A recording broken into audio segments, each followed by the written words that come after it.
Busy week, rough day. We've been living on the edge of reality for these past couple of weeks just to try new mobile games. There is just a lot of them, and possibly enough to keep you busy till Rapture. Here's 20 more new games in November to try playing on your Android and iOS.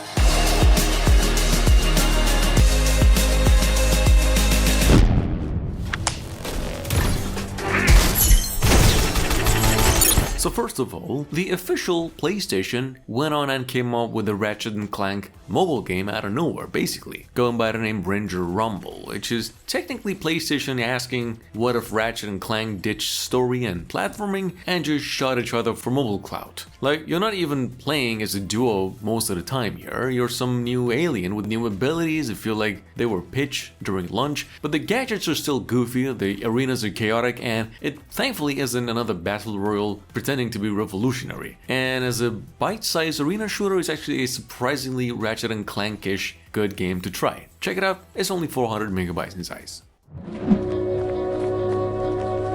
Coming from the same developers of the famous mobile exclusive Wilderness, we have a sequel sort of new game from the same team called Dune Barrens. Basically what happens when devs say, what if a game didn't just do anything? And somehow it actually kind of works. It's a giant desert with no enemies, no quests, and absolutely zero chance of anything exciting happening, which is perfect if your brain has been fired by every different gacha game screaming at you. You just wander around dunes, listen to some good music, glide off cliffs like a confused bird, and just take photos. It's a peaceful, pretty, and weirdly therapeutic kind of game. If you want quiet, this is a type of leave me alone gaming at its peak.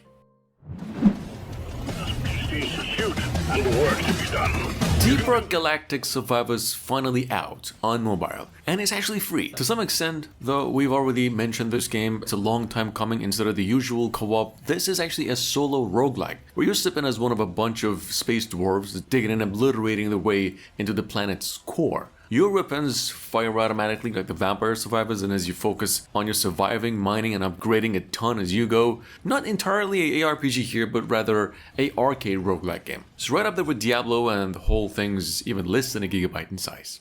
10th Sonic game ever.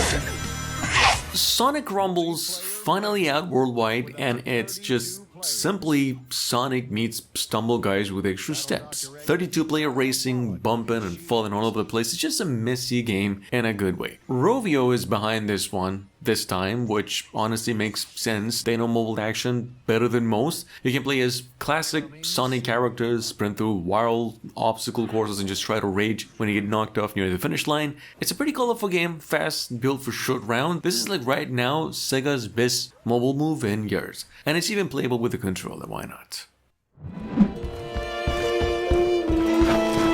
Here's some good and bad news at the same time. Horizon Steel Frontiers is coming to mobile and PC, and we were all squinting at the trailer when we heard about it. Guerrilla Games and NCSoft are promising the usual Horizon flair, like techno-barbarian machines, sweeping post-apocalyptic vistas, and those fancy dodges and counters you expect from the series, but here's a kicker. It's gonna be a MMORPG spin-off, which means your first impressions is entirely based on what someone else's gameplay reel looks like. Now, we haven't touched it yet, so it could be brilliant, or it could be a phone-friendly grindfest with microtransactions. Either way, fans of Horizon should probably watch Not Buy until it lands, which is possibly around holidays.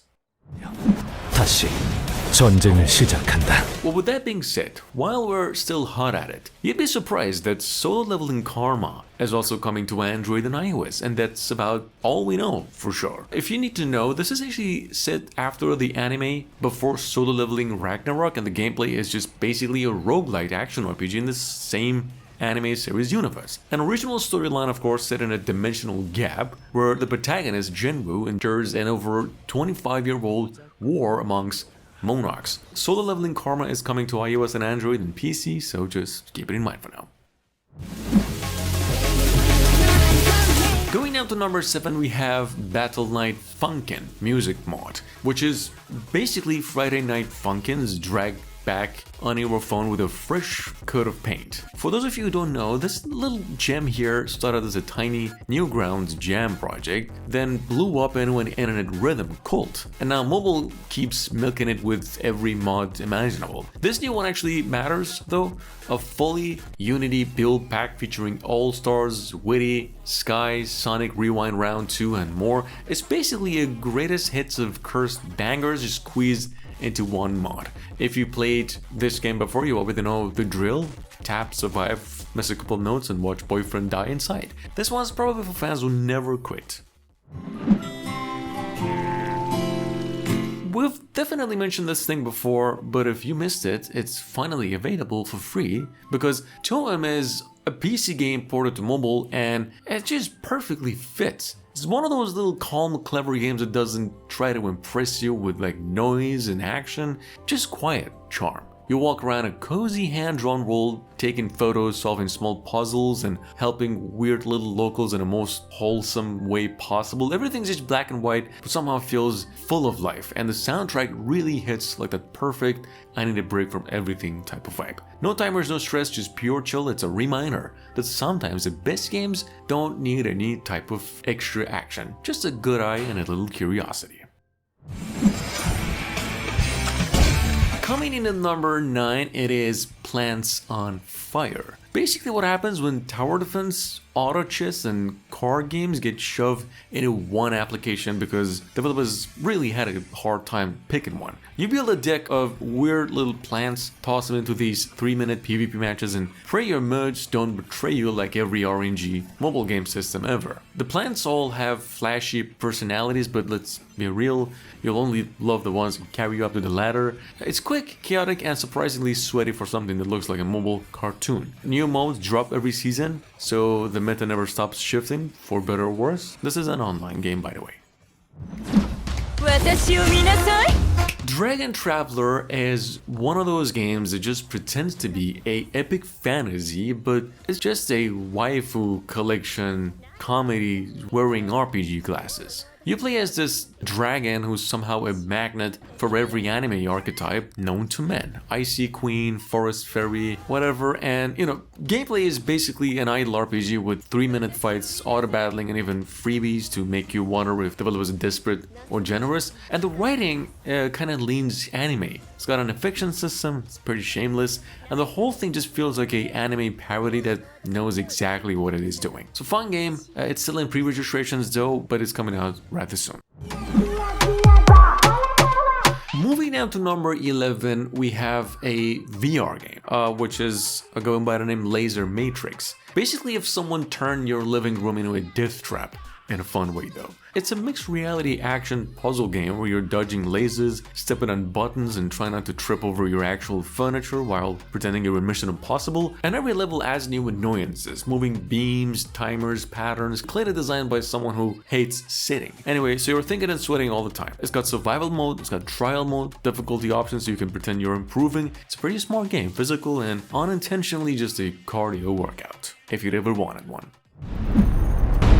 Moving down to number 12, we have Ophelia's Paradise. One of those roguelikes where you're the only one left to fix the world. Classic gaming logic. You pick a hero, grab whatever weapon that ain't garbage, and start mowing down darkness like it owes you money. Every run spits out new items and abilities, so half the fun is building some absurd combo that makes you feel overpowered for 5 minutes before you get deleted. In fact, there's an endless mode with a global leaderboard if you like even more pain. Plus a techno soundtrack that makes everything feel slightly cooler than it already is. Pretty good demo, good action. Give it a shot.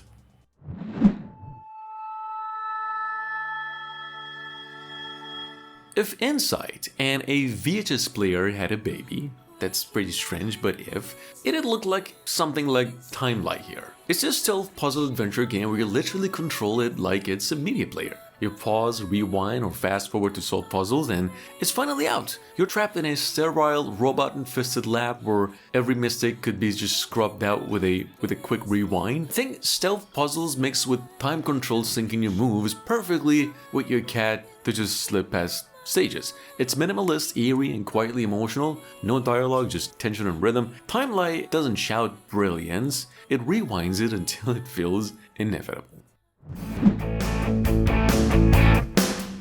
Now with that being said, after a decade of teasers, beta tests, and probably too many cups of coffee with NetEase, Racing Masters Live globally, and you know, this thing is probably not your usual racing arcade type of game. It is a racing simulation, a full-blown one, with physics that actually make you feel like you're sliding into that hairpin, not just tapping your screen and stuff. It's got Unreal Engine visuals, which is great. It's got great cars, Lamborghini, Porsche, all the cool toys, check. Real-world circuits that make you forget you're on your phone sometimes. Just don't expect to win races without actually knowing what you're doing with a car. This one's for people who like their racing realistic and, you know, the bragging rights earned. Definitely not for me.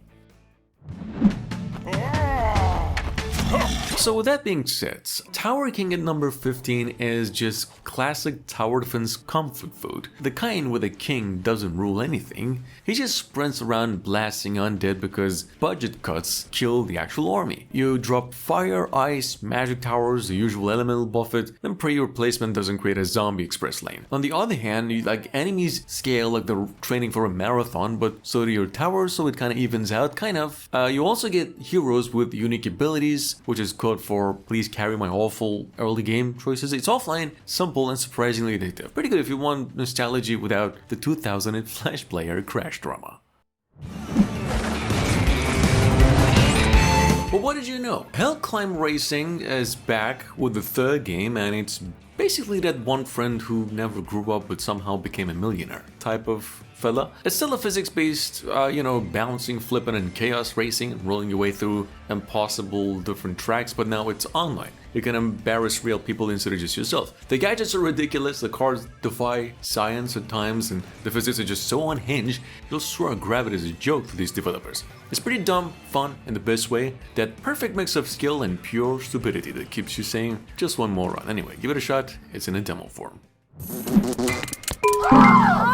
Now, with that being said, Tricky Customers is basically a retail PTSD simulator disguised as a cute grocery game. You play as a store manager who does everything except cry in the walk-in freezer. Stock shelves, hand out baskets, sprint to checkouts, basically all the stuff real managers avoid by being in a meeting. Every customer wants the exact one item you forgot to refill, and of course the weirdos roll in just to ruin your day because realism matters. Difficulty ramps from chill to Black Friday with no staff as you go forward, but it's surprisingly satisfying to go with. If you've ever worked retail, this game is therapy or trauma for you, depending on your mood. Give it a shot.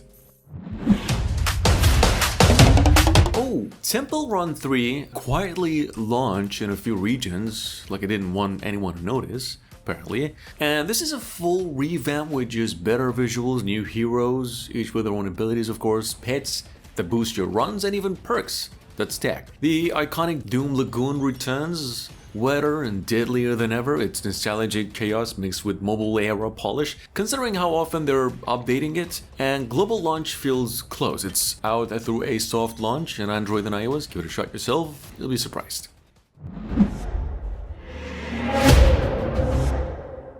Playground now actually has a release date of December 31st, so technically coming out on holidays. And it's a shame developers didn't really include more players, but we had enough time with it to know it's one hell of a quality package. Like I said, it's basically Dead Cells and Katana Blade Zero drowned in a world that's like that episode of Rick and Morty where they mess up the reality trying to fix it by mutating the whole planet. It's a pretty messy game. You've got the option to pick one of a bunch of samurais. It's got bosses, mini-bosses. You'll die a lot. You'll die all day, in fact, just to pass the stage, and it's pretty addictive. Keep in mind, this one's a absolute gem.